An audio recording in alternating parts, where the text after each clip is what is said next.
Happy Sunday. What's up, everyone? Happy Succession Sunday. We are back talking Succession season 4, the fourth and final season, Honeymoon States. What an episode, y'all. We got so much to talk about. Roman Kin stepping up. Shiv pregnant? Did we talk about that last season? She's who's the daddy? That's the question I have. Man, this was a fantastic episode, man. Masha's back in the mix, y'all. And I don't know if y'all caught what Carrie said, if you had the subtitles on. Her and Logan were planning to get married, according to her sources. They were planning to get married. So what a messy, what a drama-filled episode of Succession. I'm so excited to be here with you all again. Happy Sunday. These are my favorite times to talk to you all every Sunday, talking about the one of the best written shows, in my opinion, on television. Rounding out its fourth and final season. And this is an episode I was looking forward to, and we'll talk about it tonight. Did you guys feel the presence of Logan, or lack of, I should say? I mean, he's still kind of looming around. Everyone's moving around and making moves because of Logan and the death, obviously. But did you miss Brian Cox in this episode? We'll talk about that tonight, and then all the stuff that went down. It was a really fantastic episode, and just we got a lot to go over. But hey, before we get into Succession, this breaks my heart as a fan of both of these shows. I'll just do a quick little plug for you all that might be fans of this show, because I certainly am.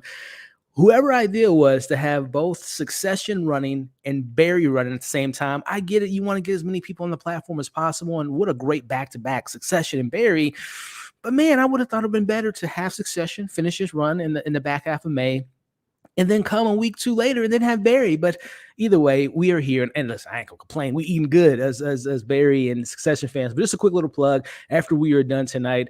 Again, as we're talking, episode 2 of Barry is playing, and I actually got the chance to see the episodes a little bit in advance. So if you guys are fans of Barry, you can check out my thoughts on episode 1 and as well as episode 2. So again, if there are any Barry fans out there, again, I don't know why. It's like when Disney had, what was it, Miss Marvel and Obi-Wan Kenobi run at the same time. I guess people can watch whenever, right? That is the thing about streaming platforms. But neither here nor there. If you are a fan of Barry, like I said, just a quick plug. You can watch my thoughts on episode 1 and episode 2 after we're done tonight with Succession. And of course, once you've seen Barry, check out my thoughts on that. But again, putting the Barry of it aside, we have another fantastic episode to break down. And again, so many things were revealed. Again, Shiv's pregnant. Who's the daddy? Assuming this time, but she had her runs with Nate and that one actor. And yeah, we'll talk about that.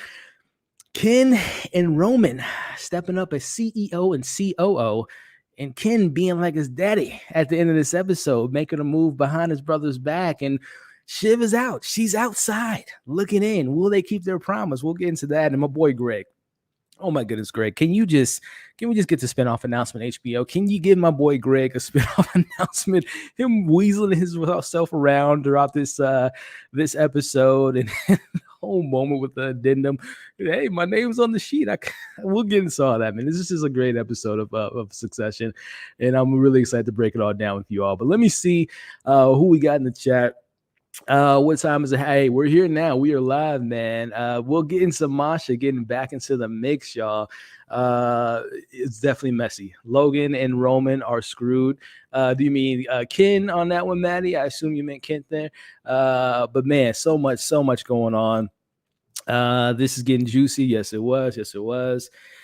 They should have just made Frank's interim CEO, man. My man Frank and Carl. That we'll get into the old guard having their conversations for sure. I knew Shiv would be with child. I did not expect Ken and Rome to join as CEOs. Ken is already performing. Yeah, he's pulling moves like his dad. I told y'all, man, he was my pick, and we'll get into that here tonight. But again, shout out to everyone so far. All sorts of chess moves being made in this episode. That's right. That is definitely right. Doing that to Shiv was a bad move. Shiv, I feel so bad for her when she fell down the stairs and she's pregnant with whoever's baby. Oh man, we got so much to go over, man. Really, how is Shiv more qualified? We'll get into those discussions. Hey, Ellie and everyone. Hey, Karen, how we doing? Kendall really had the best lines this episode. Kendall was fans. Everyone was great, but Kendall that's my boy, man. He's a broken man, but he's my homie, man. Ken was definitely on point. I like Shiv. She's stronger when the pressure's on. And she's got someone to feed. She's got a baby to take care of, y'all. That we'll get into. Logan's spirit was definitely in Kendall. Oh, for sure. Like father, like son, right? I mean, he is the he. We'll get into Ken, and the reason I always thought Ken was the best one to be suited in this role. And you guys can watch the tape. I have my reviews on the channel.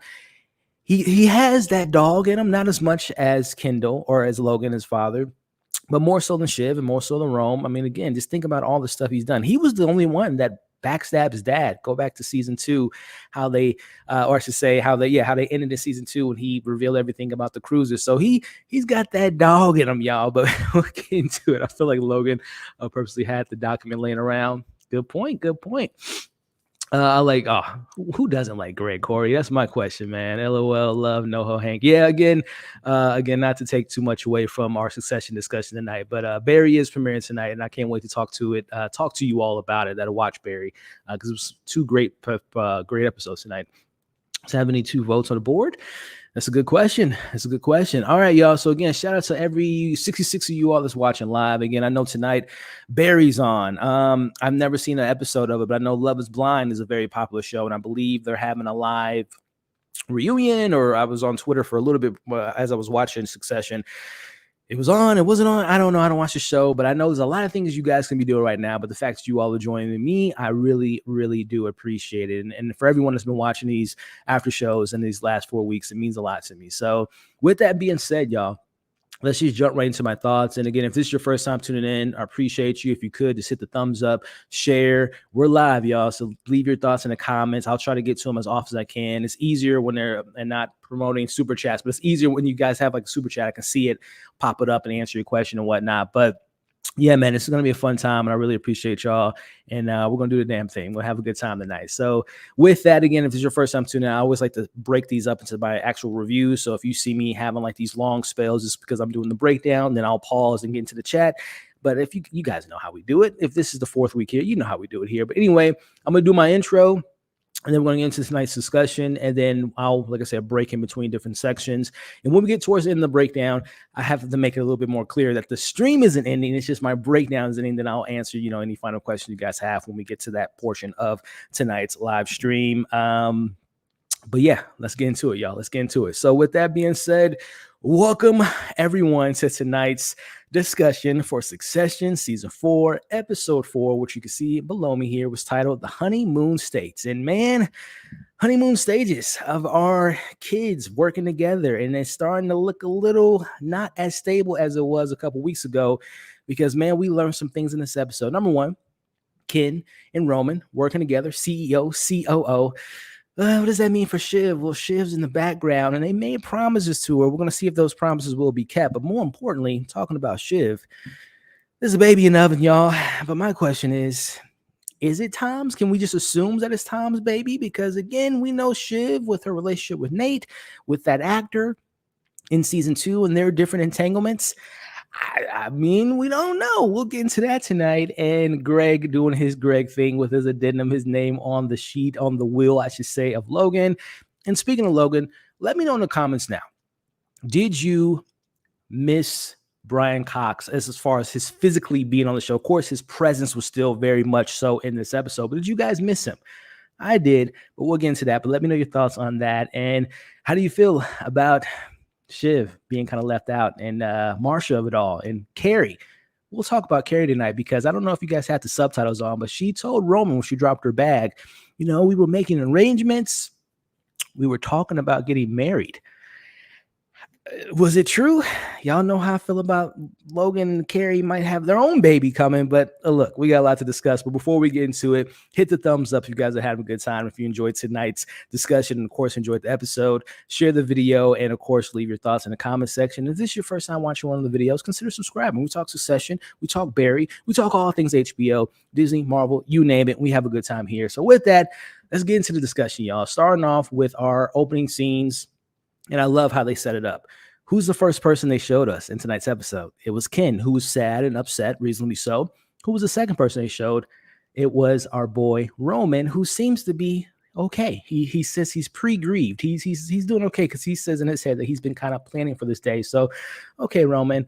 But then the third person we check in with opening this episode is Siobhan. And again, like I said, we have our boy Kendall here, the new CEO. That's always been my personal choice, and I'll let you guys know why I always had Ken in the front running a little bit later in tonight's breakdown. But again, we open with Ken.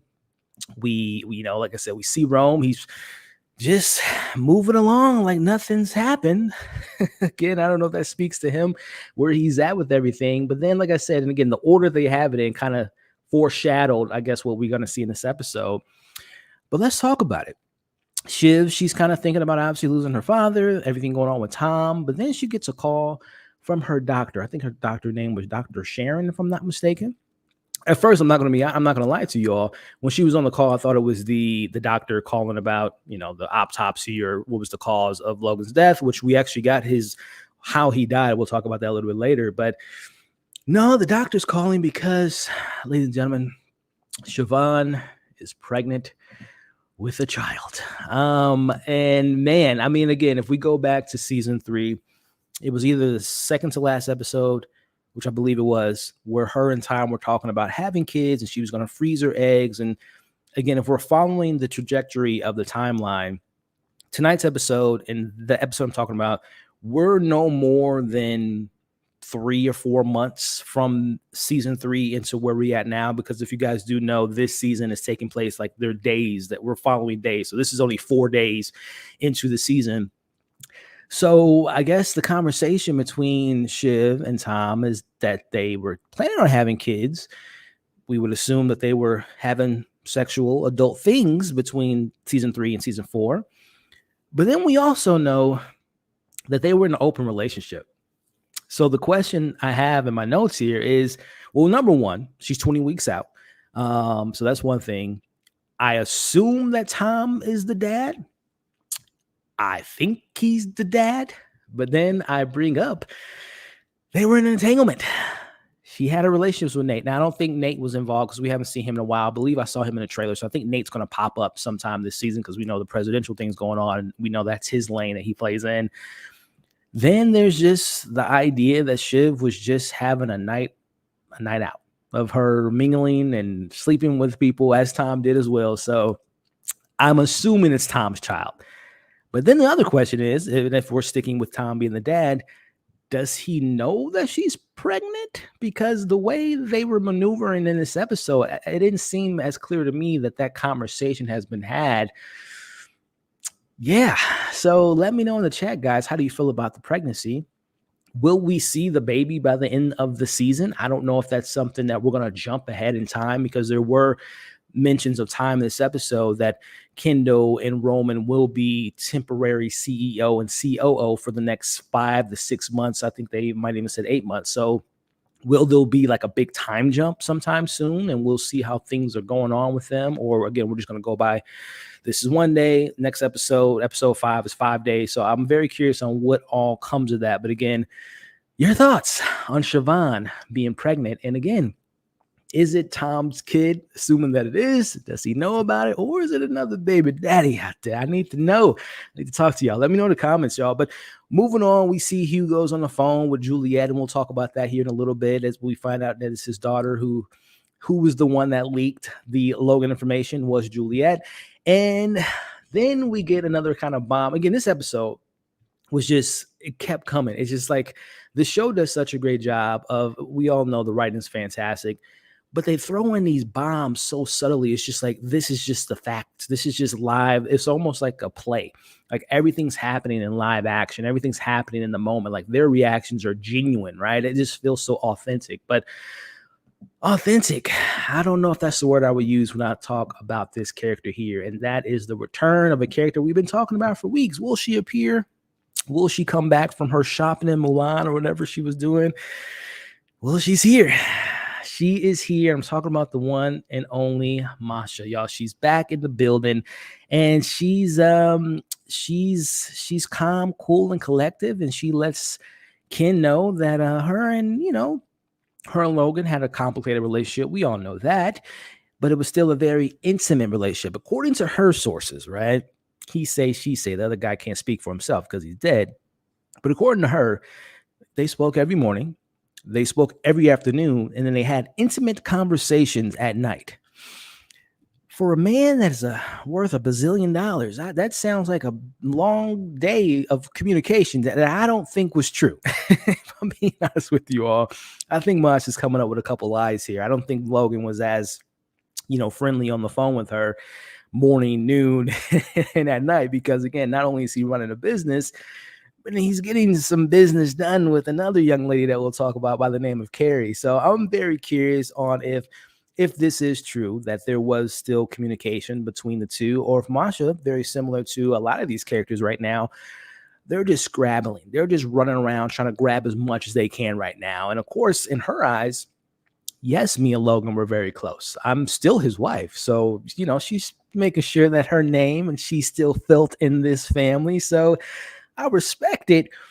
But lying on a dead man's name, I don't know how I respect that. Again, she could be telling the truth, but I don't think she is, y'all. So let me know, what do you all think about her and the move she's making and the deal she's making in tonight's episode, by the way, selling the house to Logan, or to Connor, that we'll talk about here in a second. But let me know. Again, this is literally the Shiv reveal, Masha's return. This is within 5 minutes of the show. Again, the show just does it so well. So before moving on, let me check in with the comments and see what you guys are talking about before we move on with the rest of the breakdown. I just want to get your pulse and let me see where you guys are at with some of the things we talked about so far. So let's check in here. Let's see what the crew's talking about. Again, we got 100 people watching live. Again, Barry's on tonight. Love is Blind's on tonight. We got the NBA playoffs. I believe the Phoenix Suns and the LA Clippers are playing, or maybe that game's in, and we got the Nuggets and the AFC Timberwolves. So listen, what I'm saying is there's a lot of things you guys can be doing, can be watching, but the fact that you're here with me tonight, I appreciate y'all. So definitely hit the thumbs up, share, leave your thoughts in the comments. And of course, if this is your first time tuning in, consider subscribing, man. We have a good time over here. All right, so let's see what we're talking about. Okay, so you do. So we got the homie Zia saying she thinks it's Tom's baby. Okay, we got to vote for Tom. I gotta say, Tom is too good for Shiv. Listen, that's the thing about this show. There's always moments where you feel like characters are good, they could be bad. So I think they're the perfect match. That's the wrong time for Carrie to show. Oh, we'll talk about Carrie popping in out of nowhere, man. That was a moment. Carrie is probably pregnant too. Zia, listen, I've been on that bandwagon since last season when they dropped in that little nugget that Logan was taking some type of medicine or taking some type of substance to help his immune system before he can have kids again. So I think we'll get to that. Surprised that Roman was the most put together emotionally. That I'm not too surprised, Nate, because we've never really seen, besides last week, we've never seen Roman break down, right? We've seen Shiv have her moments. We've seen Ken have his moments, but we've never seen Rome have his moment. And we know he has a tragic past, right? The kid that was locked in they treated him like a dog. They were feeding him dog food and all that stuff. So, I mean, he has a pretty effed up emotional, history with his family. So I guess I'm not too surprised. But I mean, he even says in this episode that, yeah, I'm okay now, but he's going to probably break down. I would imagine we're going to see a full out Rome breakdown probably by the end of the season, but who knows, man. I'm not too surprised. She thought it was her therapist. Yeah, like I said, when the doctor called, I initially thought it was actually the information about Logan's death, but no, Tom and Greg are. Be solid for them and go against. Yeah, I mean, we'll talk about them. They were definitely making their moves tonight, which I appreciated. What's going on, Michelle? Shiv raised that baby on your own.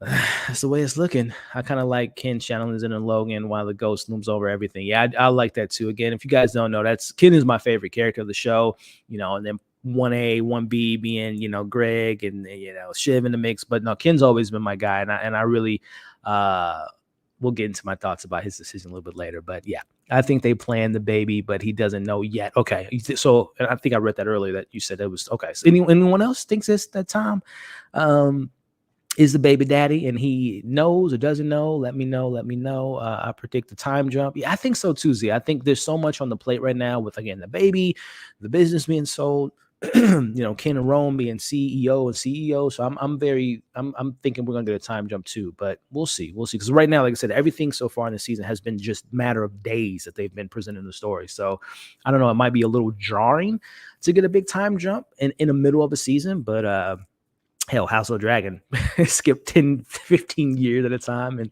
they handled it pretty well. So we'll see. We'll see. Yeah, and of course, yeah, that's a good point that you bring up, Omar. That the actor Sarah Snook, that she is pregnant in real life, and she's showing more now. So, and they shot this probably sometime last summer. So, I don't know if that plays into the story, just the real life of it all. Like they've always planned that, because they did plant to, no pun intended, they put that button in the oven last season when they brought up the whole pregnancy thing. So I think it was maybe always planned, but I think I don't know if it's a coincidence that the actor happens to be pregnant at the same time. So, very, very interested to see. And I know they have like a podcast. Maybe I'll listen to the podcast, see if they give any more insight on that, the pregnancy script. Fits with her. Yep, that's what we just discussed there. I love Masha. She already made right. She's making these people crazy, but she's making deals at essentially a wake, which is crazy. Let's see here. Michelle is saying this episode was all about the women in Logan's life shift. Masha Carey, a powerful man dies, and these women are struggling to survive with other men in play. I gotta agree with that. That's pretty well said, Michelle. I definitely agree with you on that point for sure. They fed Logan dog food. Yeah, well, first off, what's up, Skylar? How you been doing, my man? Hope all is well. But yeah, that was revealed in season 3 when Roman was talking to somebody, but he had just mentioned how he was how Ken was like, oh, we were just playing with you. He was like, well, throwing a kid in a dog crate and feed him in dog food wasn't all that fun for me, Ken. So yeah, that was I think it was revealed last season or season 2, one or the other. But again, shout out to you, Skylar. Hope you're doing well, man. We gotta catch up and get on some Severance talk, man, when we get that show back later this year. Connor escalation, eating sometime good for me and family. Yeah, we'll talk about that a little bit later for sure. Okay, so we got someone that like me that's kind of on the fence if Tom is the actual father, because there was some look Shiv was giving him in this episode. And speaking of the whole Shiv of it all, it explains some of her decisions in the way she's been acting this season with the kid on the way. It kind of explains some of the pressure that she's feel like, I have a kid to support now. I got to be make sure that I have a dog in the fight. So yeah, it definitely is definitely a good point there. So, all right, y'all, getting back into the breakdown again, we got the return of Masha. We got a Shiv that's expecting a kid. And again, the question at hand is, who's the daddy? I guess we'll find out in the coming weeks. But as we pivot into the rest of the conversation, we see, and this was just so, the way the show handled this kind of moment here was just beautifully done. When Ken's walking through, the corridors of his father's house, the sorries, I'm sorry for your loss, this, that, and the other. And again, I watched this with headphones on and with subtitles because I don't want to miss a thing, right? Especially when we get to the Carrie line a little bit later. But what was so loud to me, and it was almost louder than the people actually having at a regular volume of conversation, the whispers. I don't know if you guys paid attention to that. It was like the whispers were so loud to me in this scene of, again, you got to imagine there's people that were there that are talking shit about the family, talking this about the kid, talking about Logan, his affairs. Why is Masha here? Who's this? All the whispers is just so crazy that all these people, the family is surrounded by a bunch of snakes, right? And a bunch of people that don't support them, that don't, root for them. It's just so crazy to see that whole dynamic played out. And it was just something that stood out to me, was how loud. And again, rewatch the episode tonight, and this pay attention to the room, and the feeling in the room was just captured so beautifully to me in that moment. But we have the kids talking about Masha being present. And I think Shiv brings up that Masha hasn't seen Logan in over 7 weeks, which again makes me think that the whole Masha thinks she was lying as far as talking to Logan every day, morning, noon, and night. But, they say that and they're kind of joking around. And this is where Rome brings up that he's pre-grieving. That's why he's not as sad as everyone else. But I put my money on it. I think we're going to see Rome, because he's the only character out of the entire crew that hasn't broken down, like physically broken down.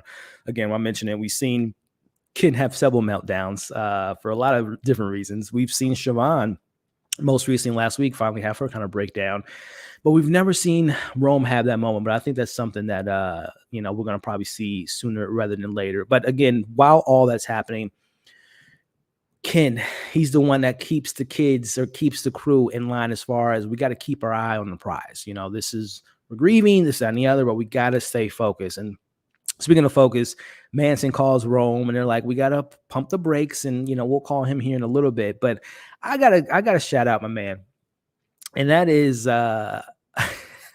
Greg. Greg the Egg is just maneuvering around tonight's episode like a kid at a Thanksgiving or a Christmas party, just jumping into everyone's conversation. He wants to know what he's getting for Christmas. He wants to know what Santa brought everyone, and he's making his way throughout this episode. Just Greg is just so smart, man. Again, just going back, I say so smart. He's stupidly smart, if that even makes sense what I said. But if you go back to Greg season 1, the way that he's positioning himself throughout these seasons, especially in tonight's episode, just kind of shows how long he's come. And I wouldn't say that we shouldn't give Tom any credit for that, because Tom has definitely taught him a thing or two. But again, seeing him in the mix and trying to get a sense of the temperature in the room was just so funny. And again, just seeing him maneuver around the conversation that we're going to have later with the whole addendum and like, oh, I'm second in command, right? I mean, Greg, shout out to you again, HBO. If you give us that announcement that you're going to have a spinoff with Greg, I'll be the first one watching. Trust me on that. But we see him having that conversation with the rest of the kids and being very awkward, and the little awkward hugs that he's trying to give everyone. But meanwhile, we have the old guard, as we call them. They're making some moves too, guys. That's something that we talked about last week regarding that the kids, you gotta stay focused because there are people making moves. And before we even get to this scene here with Frank and Carl, we see Frank, Carl, and Jerry and Tom making his way into the conversation about, okay, what's going to happen, right? Who's going to lead this ship? And they're all kind of throwing their name in the hat. Jerry she's so true. As she said last week, I get us through a rainstorm and didn't get wet, which was a fantastic line. I think I kind of butchered it, but you guys get the gist of what she said there. Jerry puts her name in a hat, and she was the CEO. It was temporary, but she was still in the power and position. Carl throws his name in the mix, and it's just so funny just seeing these characters. Logan's dead, but we're seeing them just trying to scrap and claw and make their way to that throne, right? This is, very similar to a Game of Thrones type of situation at hand. Who's going to be the leader or whatnot? So I really love just seeing these characters trying to scratch and claw their way to the top. And it's just so interesting. But speaking of scratching their way to the top and clawing their way to the top, again, the counter of it all, we talked about last week. The man marries Willa. They're officially married. And now and he married his wife on the day that his father dies. Meanwhile, at this wake, he buys his father's house for a grand total, spit handshake between him and Masha. And someone in the chat mentioned a little bit earlier regarding, Masha still is trying to make her presence felt, and she doesn't want people to forget that she's still in play. We see Connor and Masha again, little hand spit action here. They agree that Connor, as of right now, which by the way, I don't think Connor has $60 million liquid still floating, because we know that he has some money issues that he brought up in episode 2, I believe, of this season with the whole, kind of low budget wedding that they had. But apparently Connor's going to buy his father's house for a total of $63 million. Y'all think Connor's going to be able to buy this house?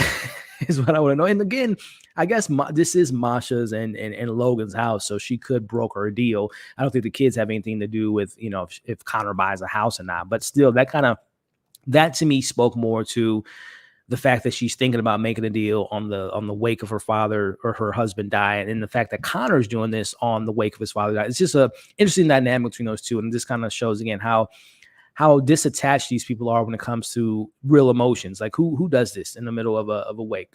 These people do, apparently. So, but speaking of who does this, we find out the big question at hand was, the news of Logan dying got out, and apparently it was Hugo's daughter, who I don't know if we're going to meet Juliet, but apparently Juliet was selling her stocks a little bit earlier, but that was code for she was the one. I actually told my daughter, who he doesn't speak to, apparently. He told her, and she apparently leaked the news about his death. So a little bit of plot that was kind of, answered last week as far as who leaked the news, and it was revealed to be Hugo's daughter. But moving on to, we see Shiv reading the reviews about, or I should say reviews, the glowing reviews, the raving reviews on how everyone's depicting Logan after he has passed away. But again, we see Tom getting into the room and all those dirty looks Shiv was giving him. I'm like, wait, where is this coming from, Shiv? Just last week, he was embracing you. He was, giving you love when they were at the airport after she gave the speech, and she was just being so cold to him, which again, I'm just like, shouldn't it be reversed? Shouldn't Tom be the one that should be so cold-hearted? Because you were the one that pushed this narrative as far as the divorce. Correct me if I'm wrong, she was the first one that brought it up. I got to go back to episode 1, but I'm pretty sure she was the one that engaged in that conversation with the divorce. So I'm just so interested to know Shiv's mindset and why she's being so cold-hearted to Tom, because this was all your work, Shiv. Again, I know she's expecting child, but man, anyway, as that's happening, Tom lets Ken know that he's, as he says, again, Tom, Greg, Masha, they're all making sure they're in a good spot after this happens. And Tom is just letting Ken know, hey, I'm ready to serve, man. Put our differences aside. I know I was maybe on the wrong side of history of working with your dad, but I just want to let you know I'm here to serve. And I respect that, Tom. I respect that. But going into what's going on with the old guard in this episode, we pivot over to seeing the conversation at hand between, as I talked about, Jerry and them, Tom throwing his hat in the ring and saying they talked about the public's perception of him being an idiot or whatnot. But this is a big conversation we had last week about, did Logan actually have a will? Well, he certainly did, ladies and gentlemen. And this is the conversation at hand between Frank and Carl. And I wanted the camera to pan over it for we can just read it as we can just read it ourselves. But they pretty much lay it out that, first off, they were very, and I love the way the show handled it, they were very selective with their words. Carl had said that, hey, let's just magically, what if this is magically disappeared, Frank? What if we just pretend that it just flushed its way to the toilet, or it, was accidentally, shredded in a paper shredder? And they're having that conversation. Then Carl mentions that he doesn't want the little princess to get in the way. I don't know if he was referring to Shiv or was referring to Jerry. I think it was Jerry, because he says Jerry the very next line. We're speaking of Jerry.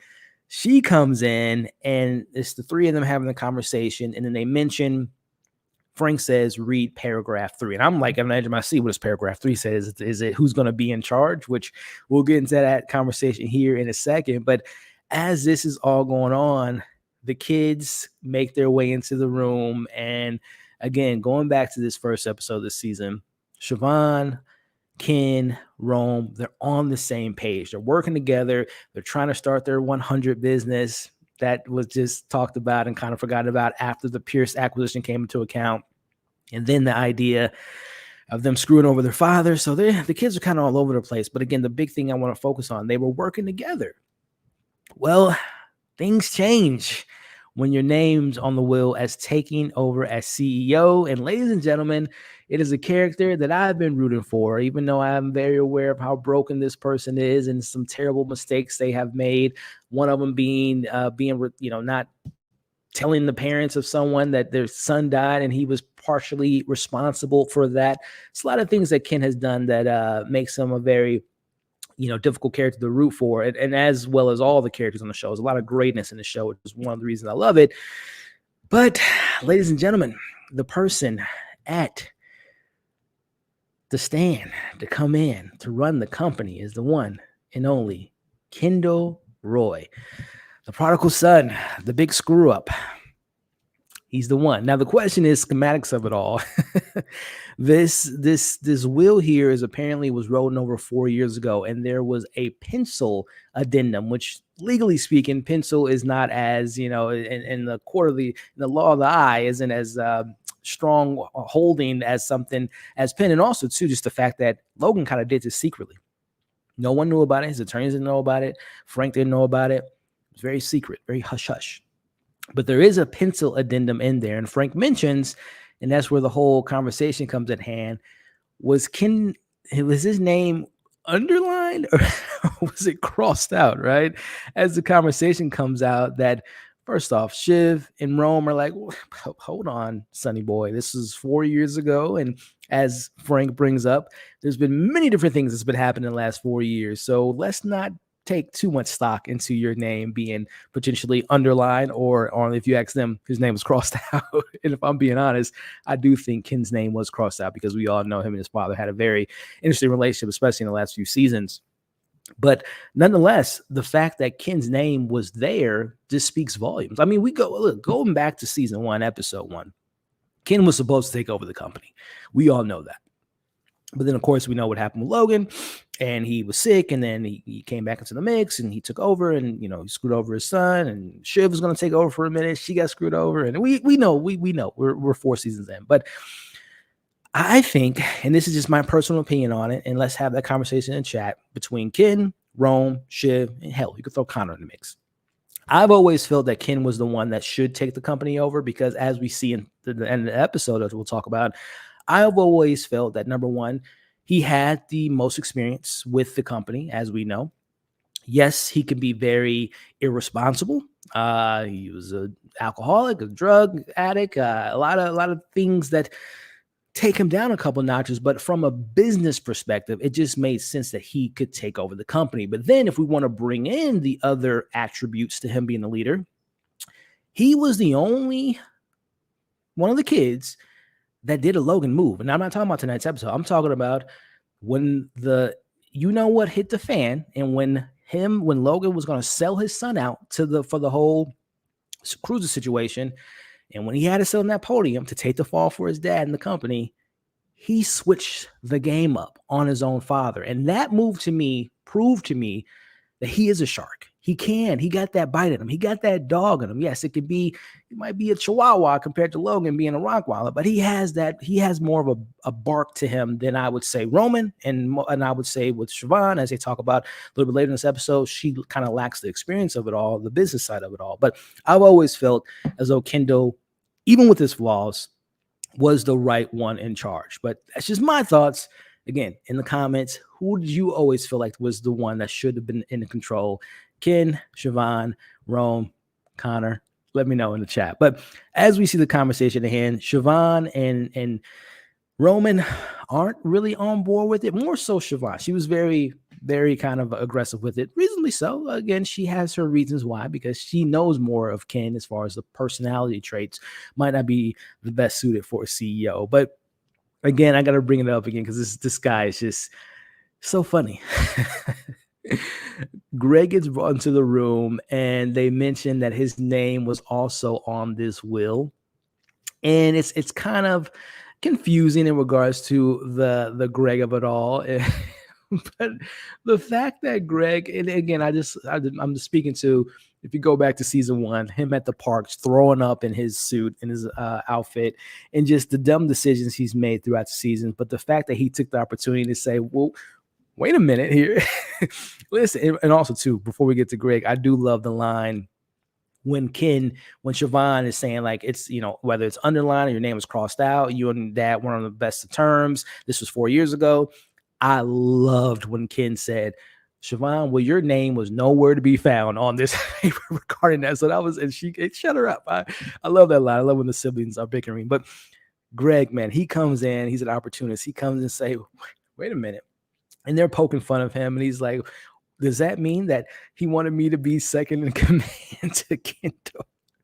And then when Frank just bust out laughing, it was just such a good scene. Again, the way this show is able to mix in the seriousness of the situation, there's a lot of things at hand. But then when a Greg character can be in this room with all the seriousness and bring in that levity, and it doesn't feel jarring or takes you out of the scene, it just fits so organically.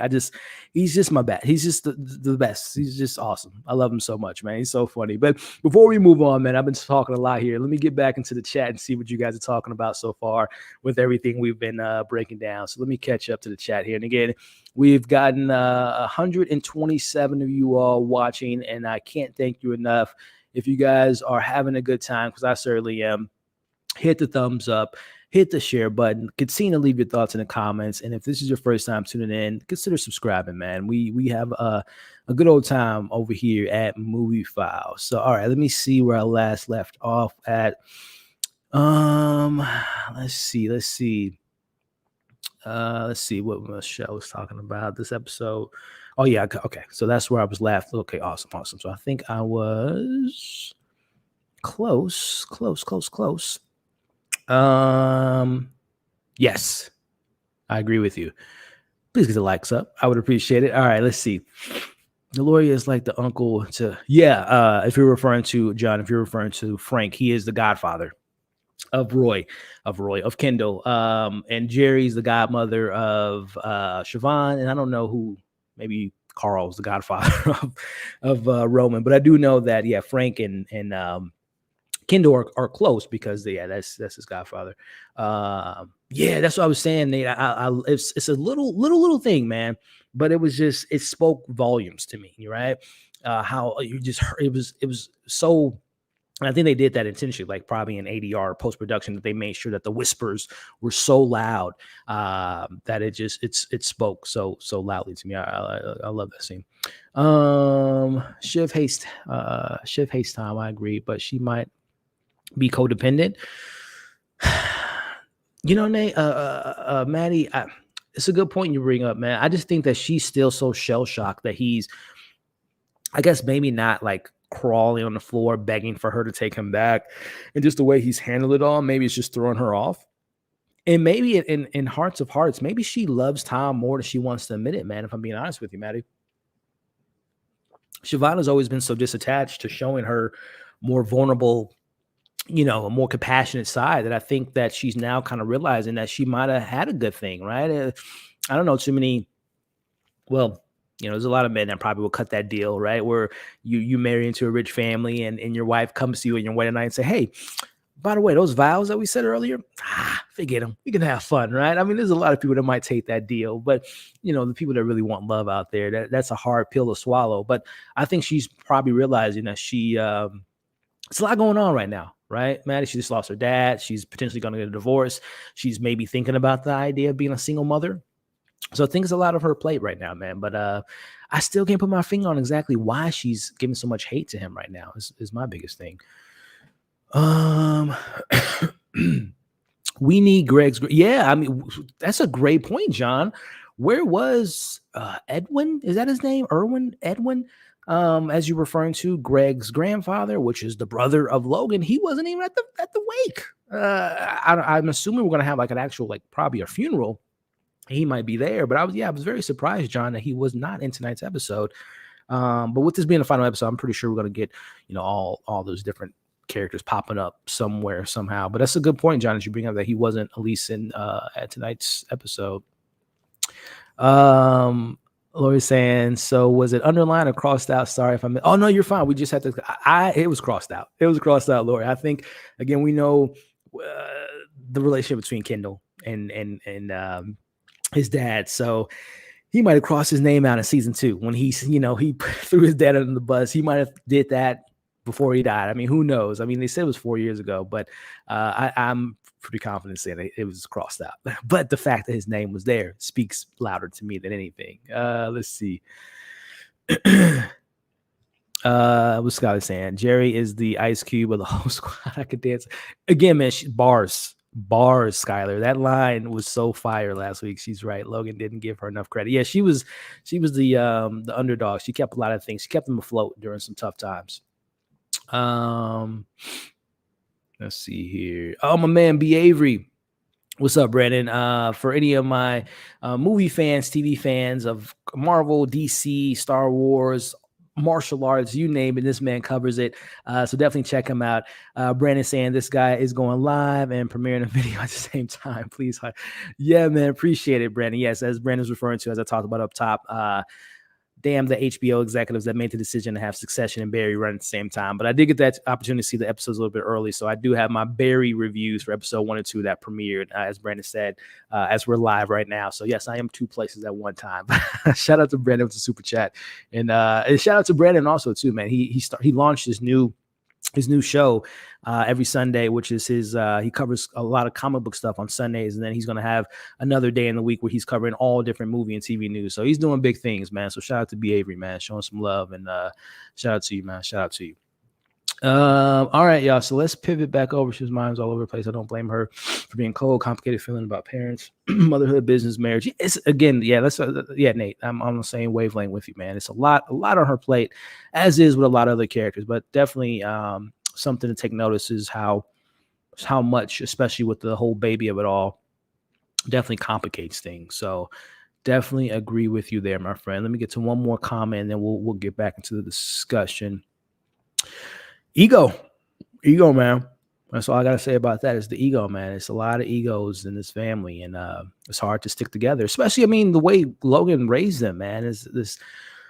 You would imagine they were raised to be cutthroat, so it's kind of hard. Even last week, it was so hard for them to comprehend that their father died. They couldn't even say that they loved him on the phone. It was even hard for them to say that. So emotions, or at least displaying their emotions in a more positive way, is something that is not taught to these kids. So yeah, man.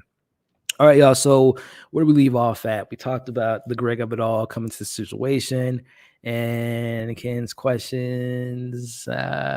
All right. So let me get back into what's going on. So again, we found out that Ken's name, underlined, circled, whited out, whatever you want to put it, his name was on the paper. That's all that matters. But we get past that situation at hand, and we're seeing Kendall just kind of processing it all. And it's something, again, if you're a Kendall, and he even says it, as I have in my notes here, when Ken gets the news, he's talking to his granddad, which is Frank. Again, Frank is kind of more of a father figure than Logan was, but we see him question if this was really real, and he has a conversation with Frank, and he says that, he made me hate him and he died, and I feel like I was a disappointment to him. And Frank gives him some words of encouragement, as it says, he was an old bastard, but he loves you. Again, I just love the complex relationship. Again, when it's not so black and white and just straight answers. I love complex relationships, man. I do think in his own way that, yes, Logan did love Ken, even though he was a screw up. Maybe he was disappointed in him. He wasn't as, savvy in the business as he wanted his son to be. But I think at the end of the day, he still loved him. And it is a pressure on Ken to be the next Logan Roy, right? So I just love that line. I love the relationship between Frank and Ken in general. But I just love that moment of just kind of taking it all in and just really processing that his father had him be the one, But speaking of being the one, man, we see Siobhan and Rome having a brief conversation about everything I just found out about Rome being in a position of power, and if it's a good thing or bad thing. And they actually have the conversation more in depth here, but again, it's just like they're all processing. It's just so much just happened. Dad just died, brother's now going to be in charge. What are we going to do now? There's just so much on their plate. But that conversation is cut short because this is a conversation I think we've all been kind of waiting for, and that's, again, addressing the elephant of it in the room. And this is the relationship between Siobhan and Tom, and they're having this kind of heart to heart on the stairs. And again, he's being so warm to her and being so welcoming to her and being so understanding to her, but she's just giving him the cold shoulder, which I think is a Siobhan special, right? It's giving everyone the cold shoulder because she doesn't want to show her emotions on her sleeves. She doesn't wear it on her sleeves. But again, they're having this heart to heart conversation, which I really appreciate it. But Tom brings up I've always wondered, and this is just me when I think about shows that I love, and when we are introduced to characters that already have established relationships, I'm always curious, like, I wonder how this character met and how they first met. But we kind of get an insight on that relationship and how they first met as Tom goes back to their first time meeting and how things were just working so well. They were on the same page. And I think he mentioned he was just like a hopeless romantic. He was sending her letters because she was going through a lot at that time in her career, which was probably dealing with, whoever she was campaigning for with her, political job. But he mentions that it was a point in time when they were on the same page and they were lovers, right? And I've always, again, this was this little scene, quick scene, but I just was so curious. So we know that Siobhan is so cold-hearted. What does she see in a person like Tom? And I think when he's saying this whole situation, she was in France, he was sending her letters, he was being so kind to her. He was making sure she was comfortable. I think he was saying he was like putting his hand over her shoulders to make sure she was fine. I think she just was so thrown off by the sincereness of him, the kindness of him, and the actual courtesy of being just genuine to her. I think because again, looking at this family from the outside in from these past 4 seasons, this is not your normal family in the sense of, again, we talked about them being emotionally unstable and not being shown love as kids. Mom divorce, Connor and his mom situation, their dad not being there. These kids are just not stable. And when they are shown love, it's probably so foreign to them. It's probably so unusual to them. And I think Tom came in to her life at a particular time that just made sense to her, right? It wasn't someone that was as conniving as her father or as schemy and slimy as her brothers. It was someone that was at that point in their life, that someone she saw having a life with and having a kid with potentially. So again, I really like that scene there because it kind of gives us a little bit of an insight on how things started, how their relationship was at a good point at one point in time. Because when we meet Shiv and Tom, things are a little bit rocky, even though they were setting up their wedding and all that stuff in season 1. But I don't know. I just really appreciate that scene. And she gives him the cold shoulder again because he's like, it wasn't that long ago, dear. She's like, no, it was pretty long ago, Tom. As she walks away. So again, she's just a mess right now, emotionally, and again, reasonably so. But at this time, we got Colin in the mix, who's wearing jeans. He brings his daughter in. They mention that the Secret Service is there because Jaron, who we know is running for president, is on his way to coming to this wake. And again, shout out to I mentioned earlier on a side note regarding how Barry's premiering tonight. And of course, Succession's on tonight. And I'm like, wow, this is perfect timing because we get the great Stephen Root making his appearance, which he was in season 3. He was only in one episode. It was the episode when they went to that summit with all the potential presidents. So, and I think his name was like Ron or something like that. I can't remember. But the whole idea of this is, and I saw a brief spot in the after show where Jesse Armstrong was talking about this particular scene and the significance of the scene. And again, it's a small scene, but it's just the idea that you have this, again, essentially a random character talking at their father's wake. It's like you have no attachment to Logan Roy at all. Why in the world are you speaking on this man's behalf like you guys were buddy? So again, it was a small scene. It just goes back to the scene I mentioned earlier with the whispers around the room. It just kind of goes to show you the cutthroat, kind of can't trust anyone type of setup where, again, a random guy, he's a great actor, Stephen Root, and he is someone that's appeared in one episode, but this one character who has no physical or no like true earnest, honest relationship with Logan and speaking at his wake. So again, a small scene, but also like I want to bring it up because it's just funny because Barry's on tonight and he happens to be in Succession at the same time. So shout out to Steven, man, getting 2 places at once. But we have Sandy and Sandy Jr. coming in the mix, coming in as well with Stewie, who gets his situation. He helps his friend out a little bit later. But as this is going on, this is a scene that I really want to talk about with you all. Whew. I think you guys know what I'm talking about. And that is Carrie.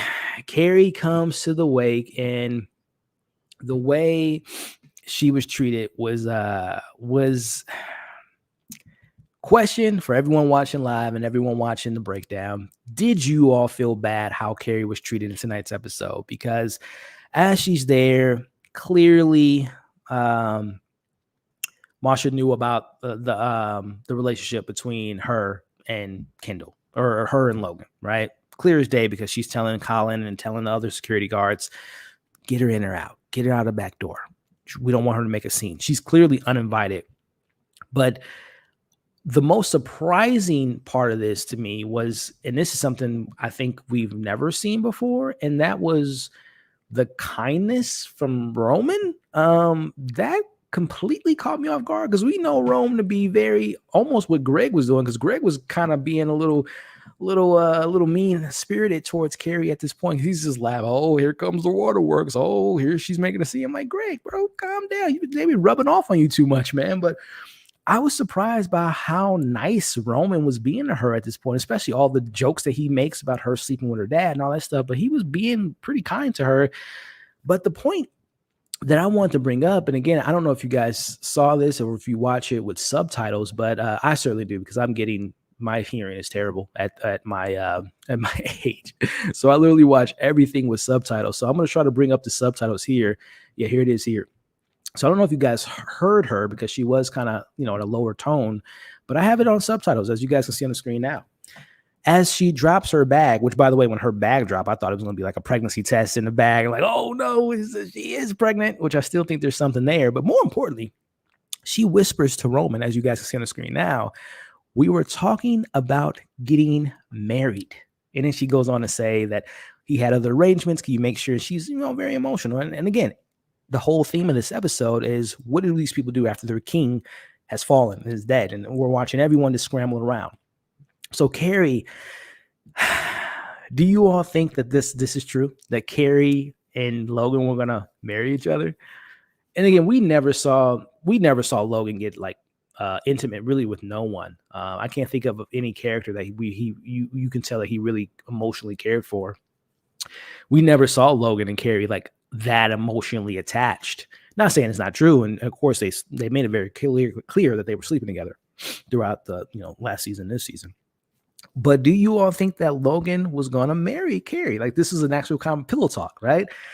Because the question I brought up last week, or week 2, I'm sorry, when we found out that Carrie was trying to be an anchor and Logan was going to allow the conversation to happen. And even though I think that he knew that she was not ready to be on air, the thing that made me more surprised was just the fact that she was able to get something out of Logan, which to me means that it was not a two-way street, but it was a more serious relationship than I initially thought it was, because we know Logan to be like, I get everything from everyone. You don't get anything from this relationship. You don't get anything from me. You kiss my feet, right?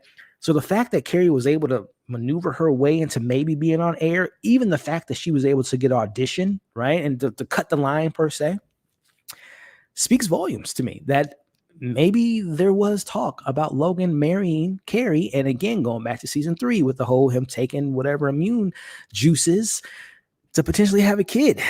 So listen, the question I have for you all is, I think Carrie's going to have a lot more stuff to do in this season, whether it is revealed that she was pregnant. And maybe there is something else that Logan had set up for her that we just haven't heard about quite yet. Let me know how you all feel about that. And if you think she was being honest and truthful about Logan actually potentially marrying her, let me know in the comment section. But before we move back to the second half of this show, I want to check in with you guys and see what you're talking about here before we get into it all. And let me just set up the next scenes before we get there. By the way, y'all, how was your weekend? How was your weekend while I stall and try to get to my next slide before I pop into the comment section? Any movies, any cool shows you guys been watching over the past weekend? Let me know how your weekend was. Out here in the Midwest, man, we had a little bit of a tornado situation, man. Luckily, no one I knew was affected by it, but it was pretty wild, man. It was pretty wild, especially when you have a dog like I do who suffers from anxiety. He was pretty nervous throughout the tornado watch yesterday. But anyway, as I stall, and we are good. I found the spot that I wanted to be at. All right, y'all. So let me see what you guys are talking about in the chat here and get back to the conversation. Let's see. I should mark wherever I left off at, because I always lose my spot. All right, let's just go here. I think Carrie is going to try to show they were planning a wedding and she was probably, yeah, I think so. CM, SM. I think that's where we're getting at, because at this point the show's kind of making it very apparent that she's going to be someone that we should keep an eye out for. So I think there is some more plot to her. And I think that the baby stuff is still on the table.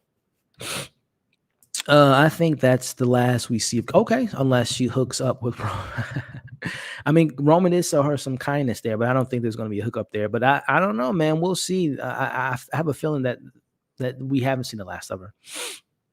Mistrusts and everyone. Oh yeah, and that's where I'm at right now. I still think that she's there's a baby on the way.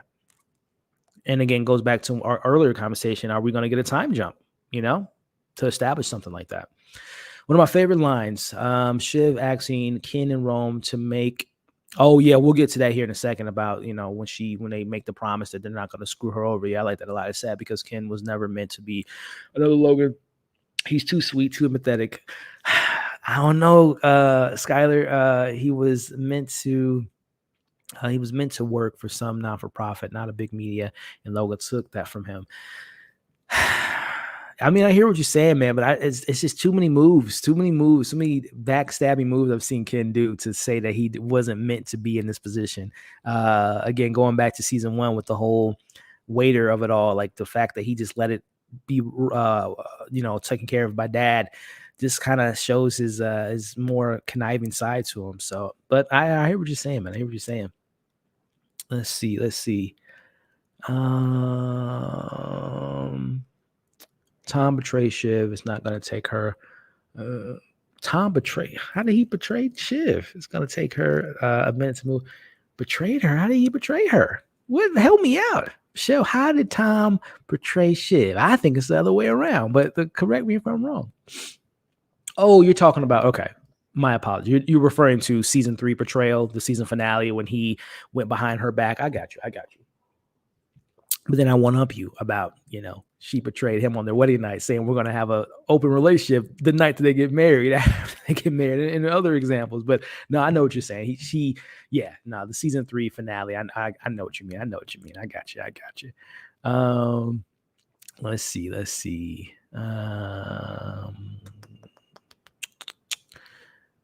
Yeah, the letters of it all. He was writing her letters to yeah, it was he's a hopeless romantic back in the day, whenever that was. I would assume by the time we met those characters in season 1 that they were probably together for like 3 to 4 years, I would imagine.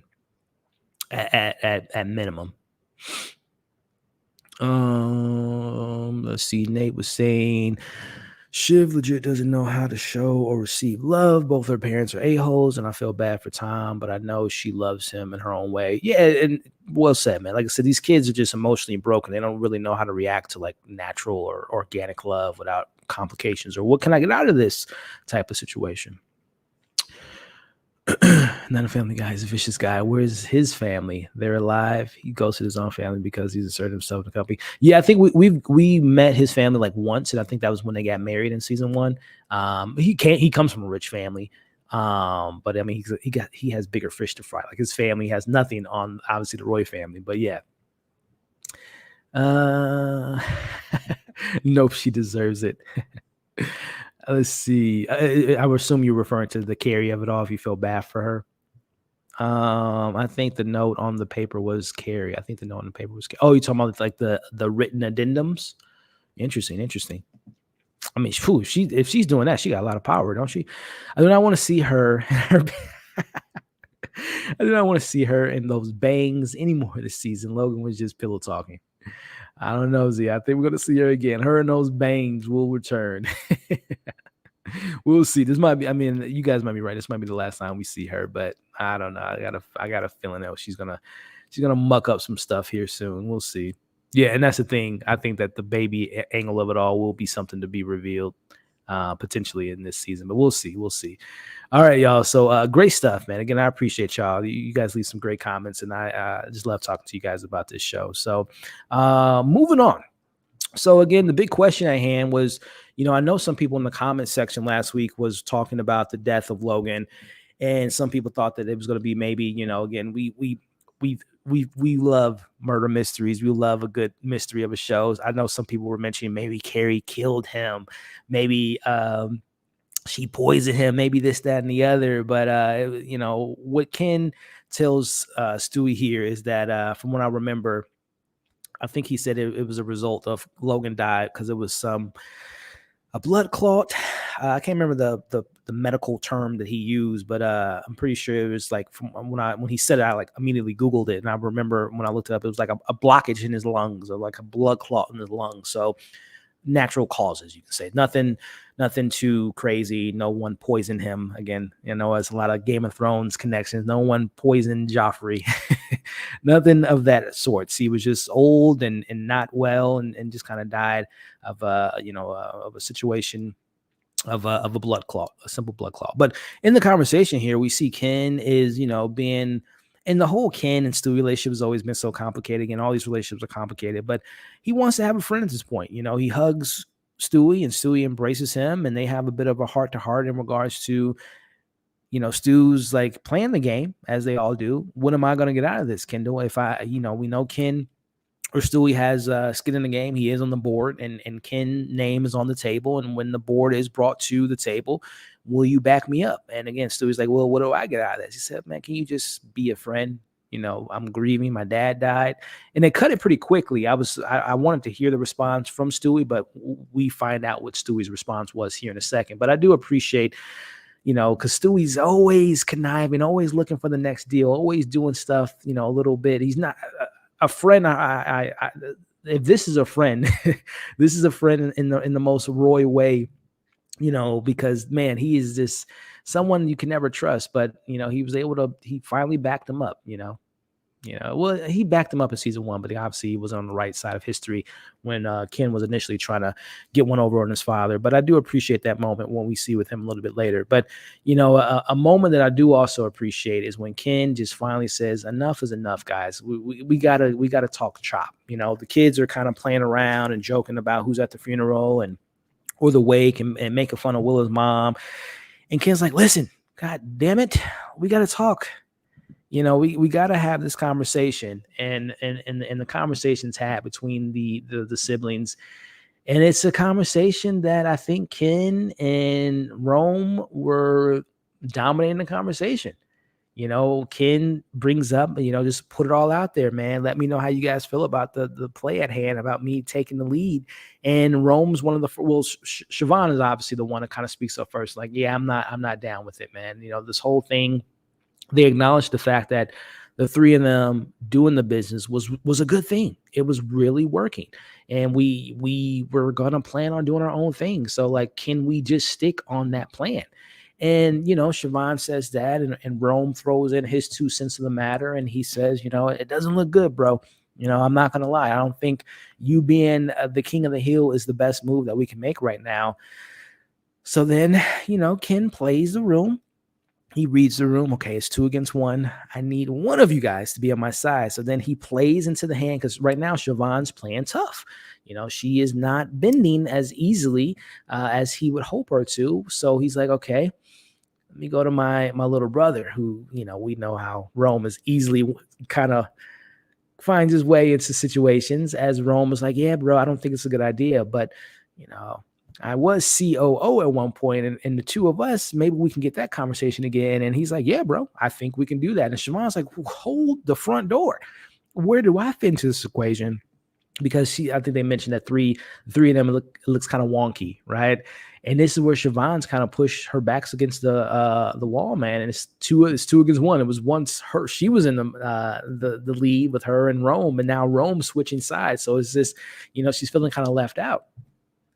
So we see that they managed to get her to agree. They make a deal that they're going to just temporarily, while the sale goes through with Manson, we're going to do all that for maybe 6 to 7 months, just temporarily. And then we promise you we won't screw you over. And they mention, Siobhan's like, don't, make a promise, put that on our dad, right? Put that on your mama. That's back in the day. I'll put that on my mama, but she says, put that on dad, because that was a serious moment. They bonded over that. They acknowledged that in this episode, that was really a moment they actually bonded.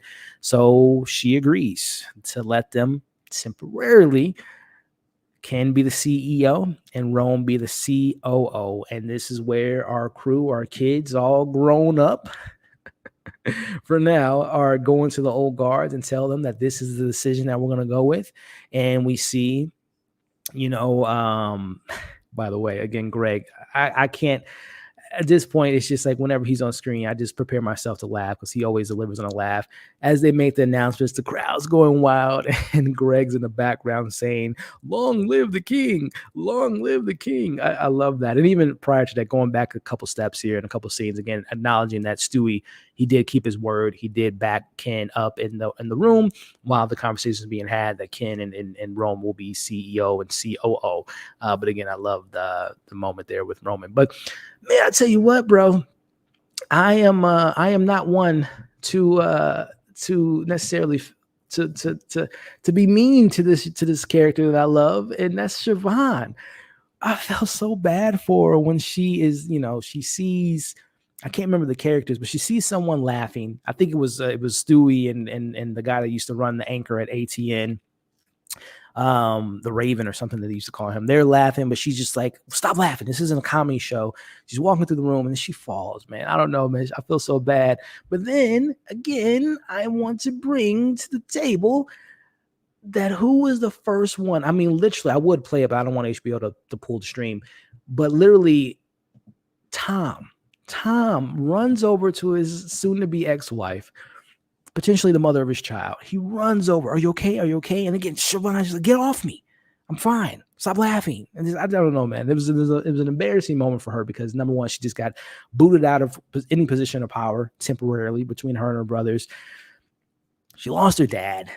She's losing her husband. She might be a single mom. I don't know, man. I kind of felt bad for Siobhan at that point. I know some people, there aren't too many Siobhan fans sometimes in the chats, but I don't know, man. I felt bad for her, especially knowing, again, she has a baby. I'm like, hold on, man. She ain't going to fall on her stomach and get super dark. But, I assume the baby's fine. But I don't know. I felt pretty bad for her at that point in time because I think metaphorically or it symbolizes her downfall and kind of speaks to her psyche in that moment, that she's kind of in the downs and out, literally down. She's falling down. So, yeah, man, I just feel pretty bad for her in that moment. But as we wrap up the episode, we have the team preparing the statement.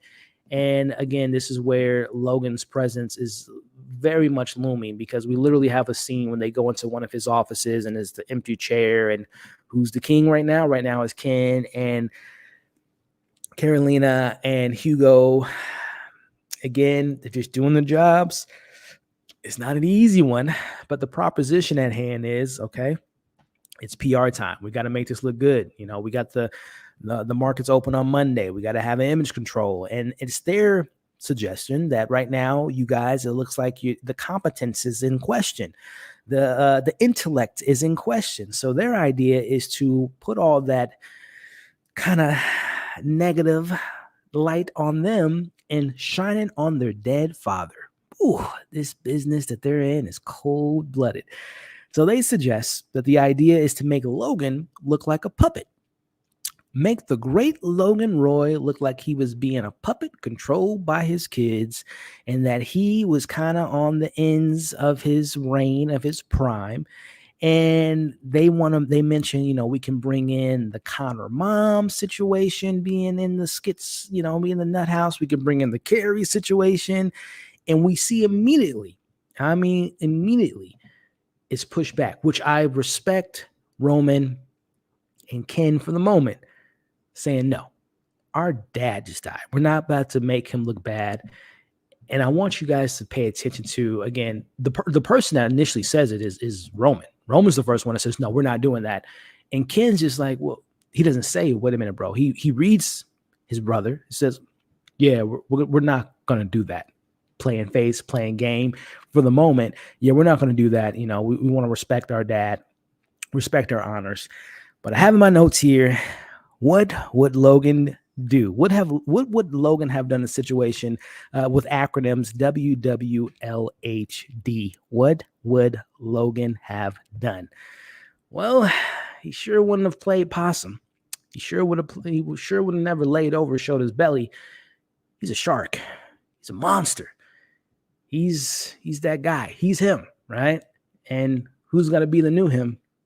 Well, we wrap up the episode with Ken he's in the bathroom. He's looking at the whole, was his name crossed out? Was it underlined? He's taking that in. It's literally a representation of the complicated relationship between him and his father. Was it underlined? Was it crossed out? Well, It doesn't matter to Ken because he's got to make the big boy moves here. He goes over to Hugo. He says, "Listen, Hugo, yeah, the whole PR thing about my dad. Yeah, we're gonna make that move. We're gonna go ahead and do that." "Oh, okay, Ken. All right. Yeah, sounds good. Are we gonna go ahead and get Carolina's approval, CEO, COO, Frank, the whole board? We got to get them on board too."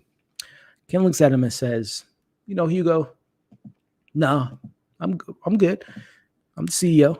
I can make those moves." And he's like, "Well, you sure about that, kid?" "Hugo, I don't want to repeat myself. Do we have to bring up? What do you say? Do I got to bring the strap out or the strap on?"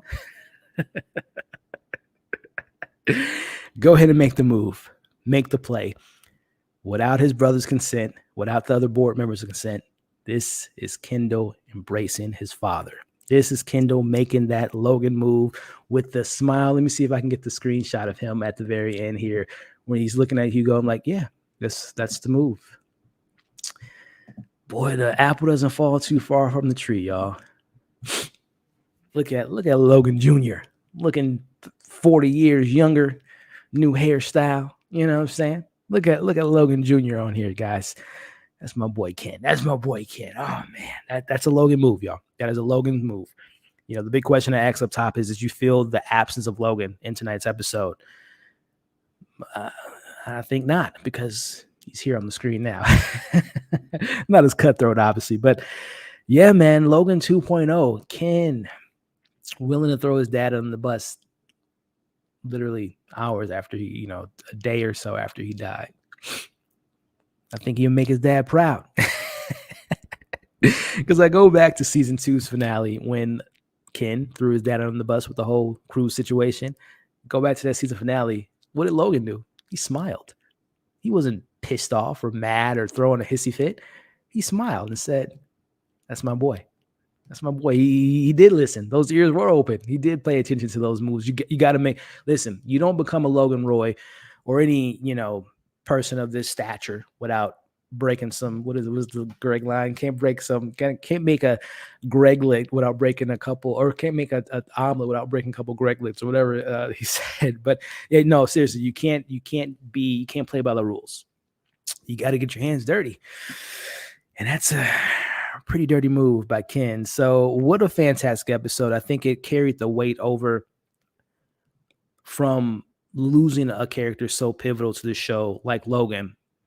And again, my fear when they killed Logan last week was, wow, that's so early in the season to kill such a pivotal character that is literally, the entire cast is fantastic. So when I say carry the show, it's not like a hindrance or a negative towards the cast, but Logan was the conflict, right? Logan was the big bad, if you want to call him that. He's the character you love to hate because he's just so conniving. He's just so manipulative. He just plays these kids. He's the villain per se. He's the bad guy.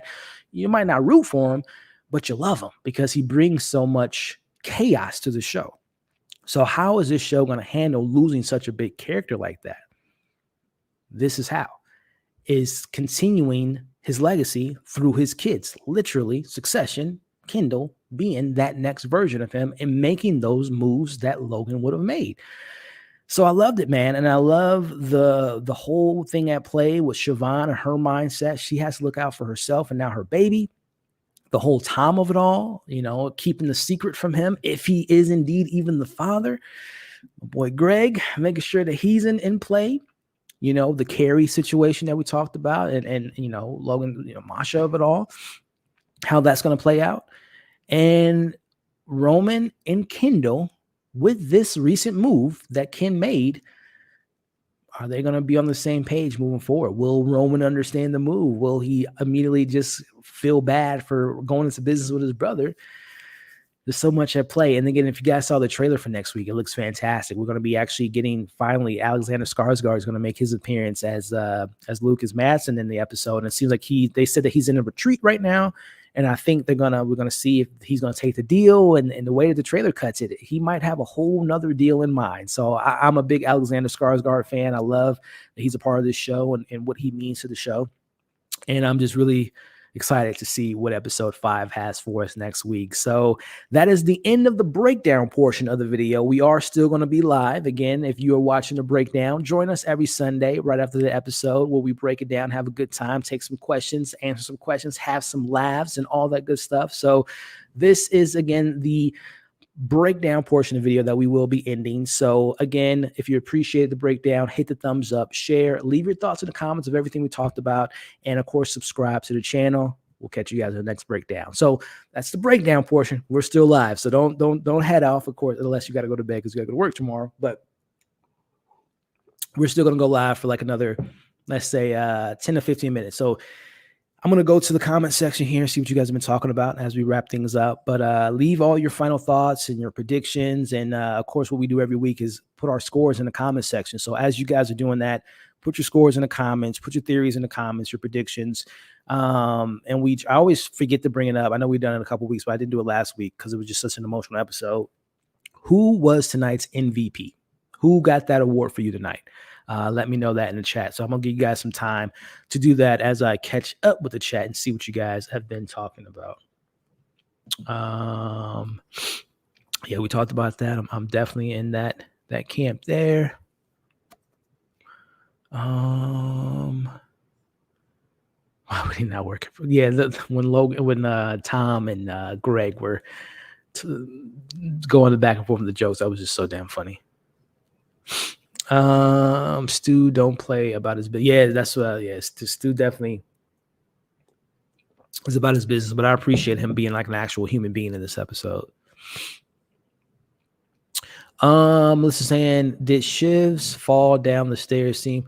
No, I think, like I said, to me, Melissa, I just interpreted it as just like metaphorically. Well, one, she's just kind of not, she's just hot-headed. She's mad. We've all been there, right? When you're just kind of upset, you got the short end of the stick and you're not paying attention, you're kind of thrown off and you don't even pay attention to their stairs. And you just kind of fall or whatnot. But then I think it symbolizes just her mindset. She's kind of on the downfall. She's kind of not in the best headspace. She's not focused. She doesn't have her head on a swivel. So I think it was just kind of intentional. But if you have more insight on that, Melissa, like how you interpreted it, please let me know. Please let me know. Let's see here. Was but dropping his phone in the toilet. It triggered. Oh, okay. Interesting.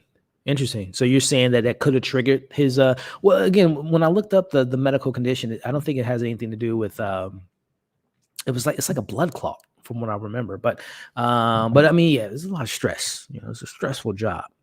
Too early in her pregnancy for it to cause a miscarriage just seemed to be okay, gotcha. Yeah, I think they said she was 20 weeks out, right? When the doctor called her. So yeah. Let's see. Let's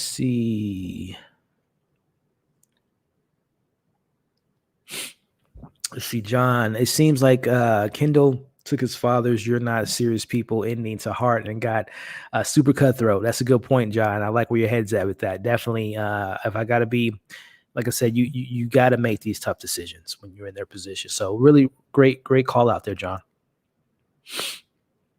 Let's see.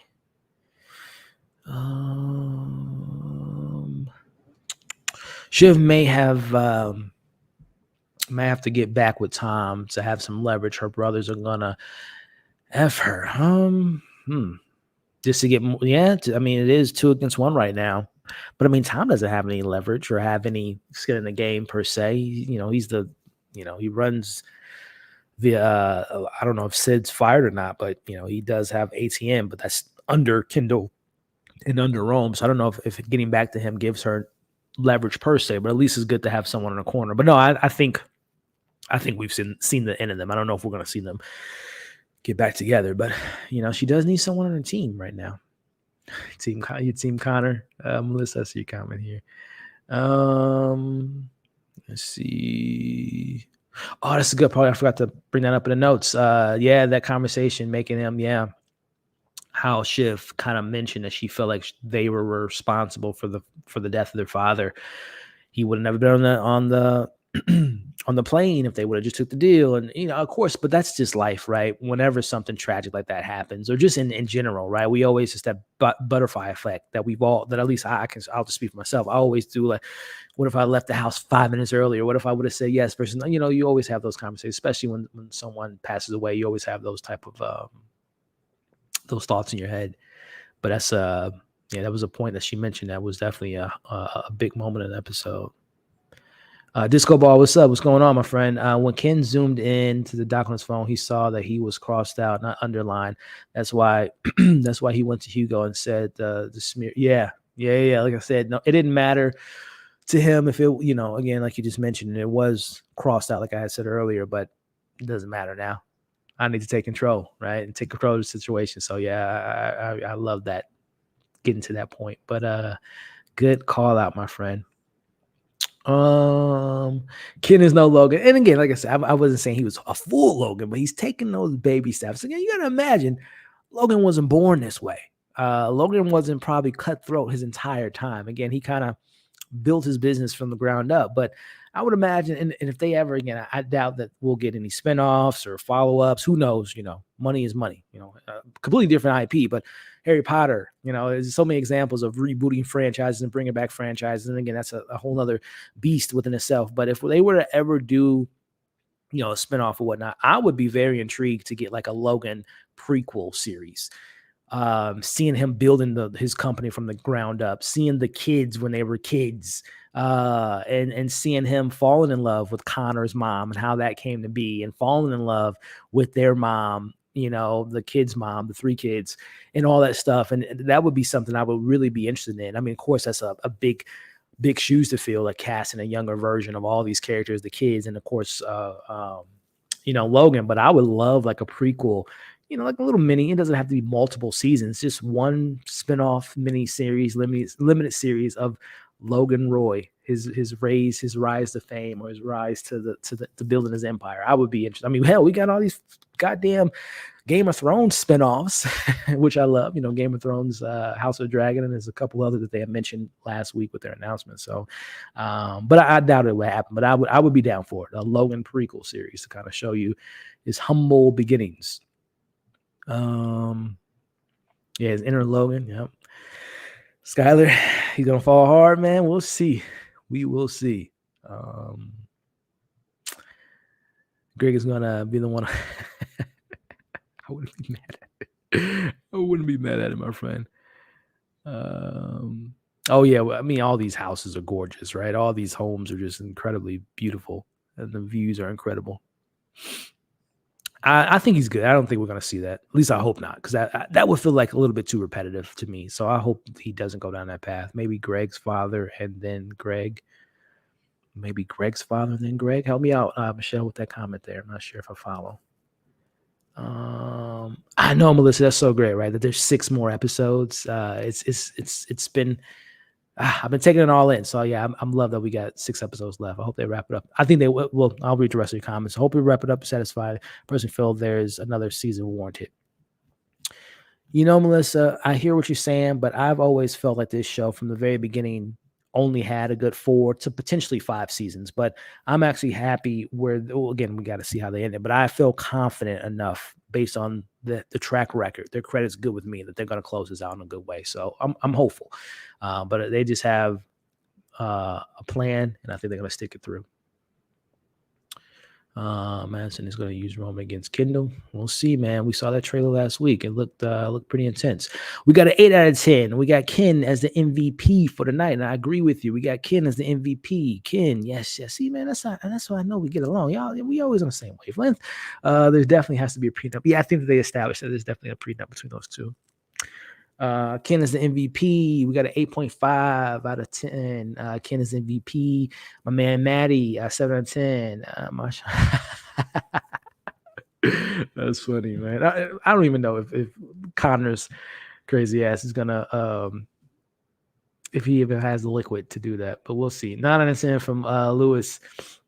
And Ken was the MVP for sure. We got MVP. She hated Logan, but she definitely is agreeing with Milo. There to collect. I love it. You hate her. Yeah, she's an interesting character, man. We got a 9. Tom is MVP for getting into Roman's head. When did Tom get into Roman's head? What you talking about when he called him when he tried to get into his head? But I love that. Yeah, I love the Tom call out there. Good call out about Shiv's fallout. We got a 9. We got an 8.5. We got an 8.5 here. Blood clots will happen. Okay, gotcha. Yeah, I'm not a no medical doctor, but okay. Appreciate the insight. Let's see. All right, my man Maddie, let's see. I don't think Kendall is ready for it. I don't see him being able to kill off the part of him that cares for humanity. Others, like Logan, who was able... Again, yeah, I agree with humanity, but I think, to my point, I don't think Logan was always as cutthroat. I think he progressively got that way. And I think, again, we're not getting another season, but I could see Ken getting more and more like his father and making those type of moves. But I totally agree with you that he does have, there's still a good side of Ken that I think that we're going to probably see in the coming weeks. But we'll see, man. It's going to be interesting. It's going to be interesting, I'll tell you that. Yeah, I think the only thing, Skyler, to your point, it was back in season 1 when they went to that retreat, when they went to Connor's ranch. And when Logan got out of the pool, you saw all those whiplashes on his back, kind of indicating that he was raised in a very abusive household, whether it was his mom or his dad. So yeah, that's like the only really backstory we've gotten from him. But again, I would love a prequel, bro. I'm totally down for that. Yeah, me too, Maddie. Let's see. Karen was saying, wait until Ken and Shiv find out Rome had rejoined the company before.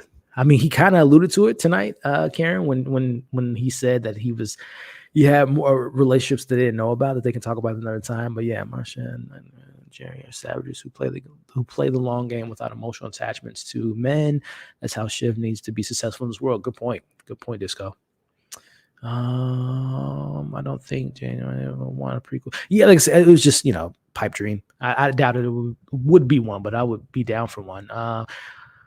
One prequel spinoff would be taken over by network and writing. Yeah, no, I agree. But like I said, if there was, there was something on the line, I would be down for that. But yeah. Shout out to Melissa with the $5 super chat. Thank you. I've been a subscriber for a bit, but this is the first live stream I've gotten to experience. Thank you. Well, thank you. First off, I really appreciate you, and welcome to the first live stream. I try to do, obviously, I do this every week, but I always try to do,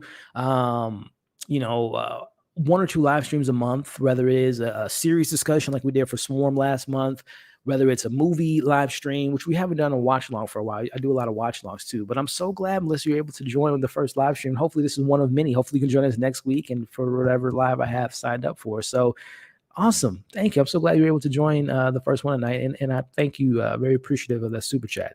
Shout out to you. Let's see. And again, any final comments before we call it a night, y'all? Because what I'm going to do, I'm going to take this little man out for a little nightly stroll here. And I'm going to watch a movie and get ready for Monday. Who's a fan of Mondays? I'm not. But yeah, another 5 or 10 minutes or so. So any final comments, let me know in the chat, guys. I think I caught up to most of your comments here. The show is yep, all claps around. I agree with you. All right, y'all. So yeah, like I said, any final comments, concerns, predictions, theories? As far as just quickly here before we wrap this thing up, again, just a quick little plug for any Barry fans out there. Tonight was premiere night, which again, I'm still baffled that HBO decided to have 2 of their best shows going on at the same time. This would be like, I don't know, this to me is like if Sopranos and The Wire ran on the exact same nights. I don't know. Anyway, Barry season 4, which is also this final season, premiered episode 1 and episode 2 tonight. So I have my breakdowns for episode 1 available on the channel as we speak, and I have my episode 2 breakdown on the channel as we speak. So if there's any Barry fans, definitely check that out. And just a quick plug, if you guys don't watch Barry, you're missing out on another fantastic, it's HBO. So the quality is always going to be up there. But Barry is such a great show, y'all. It is so great. It's 30 minutes. Just a quick little pitch for them because I always want people to watch Barry because it's so underrated to me. It's essentially a show about a hitman who wants to become an actor, and Bill Hader is the hitman. He's our main star, and I'm telling y'all, the way I look at Bill Hader now, and I've always been a fan of him from the stuff I've seen when he was on SNL and seeing him popping up in various different projects. But when he popped up on Barry, and I knew him prior to Barry, but I looked at him in a much different light when I saw him on Barry. He is number one, an incredible actor. He directs and has his hand in the writing department. He's fantastic in that. And he directs every episode in this final season. His direction, if you've watched Barry, the episodes he directs are some of the best episodes of the show. The way I look at him now is very similar to how I kind of look at Ben Bateman or Jason Bateman. Big fan of his, but when I watched him in Ozark and when he kind of a similar thing, he's starring in it, he writes it, he directs it. So much respect for them. So if you guys aren't watching Barry, you're missing out on a fantastic show. Fantastic show. And right now, my heart is broken because not only is one of my favorite shows in Succession ending with his final season, Barry at the same time. So HBO is hitting me with the left right hook and knocking your boy out. But we're eating good as fans of the show, but it's gonna break my heart when these shows are ending its run in a couple weeks. But again, just a quick little pitch to check out my reviews for Barry episode 1 and Barry episode 2. And then for the rest of the week, y'all, things to look forward to here on MovieFiles as we are approaching 50,000. So again, if this is your first time tuning in, hopefully you guys are subscribed so we can hit that 50K mark and I can retire from YouTube. No, I'm joking. But yeah, if we can get to 50K by the end of this month, that'll be great. But this week we have, I'm going to be seeing Evil Dead Rise, which if you know me, you know how much I love horror and I love this franchise so much. I'm going to be seeing that on Tuesday and have some things planned for you guys around that movie. I'm so excited for that. Then I hope to see Beau is Afraid for any Ari Aster fans. I've been hearing some interesting things about this film, but I'm very excited to see that. So that's 2 movies you guys can look forward to seeing my thoughts on as far as reviews. And there's a couple other, there's what is that? I saw a movie last week, Guy Ritchie's The Covenant, starring Jake Gyllenhaal. I saw that last week, and I'm not gonna do a full review because I don't think the algorithm is gonna be really pushing it out like that. But I will be giving you guys a short review on it. So that's something to look forward to. So this is a horror week. If there's any horror fans out there, we'll be talking about some horror stuff. And this week, so I'm really excited about that. But all right, y'all, let me get to these final comments, and we will call it a night. All right, so Monday, Skyler. Friday, Monday, yay! Have a great, you too, man. You too. Thank you. Let's see. The Wire was, I mean, it's HBO, baby. Wire, Sopranos, 6 Feet Under, Game of Thrones, even with the final season. I mean, they just got the classics. They got the classics. Yeah, well said, man. Well said, Skyler. Well said. Happy we got 2 hours. That's a good way to look at it, Lewis. Again, I'm looking at it like, man, I just wish in succession, then start Barry. But yeah, we get some great programming back to back.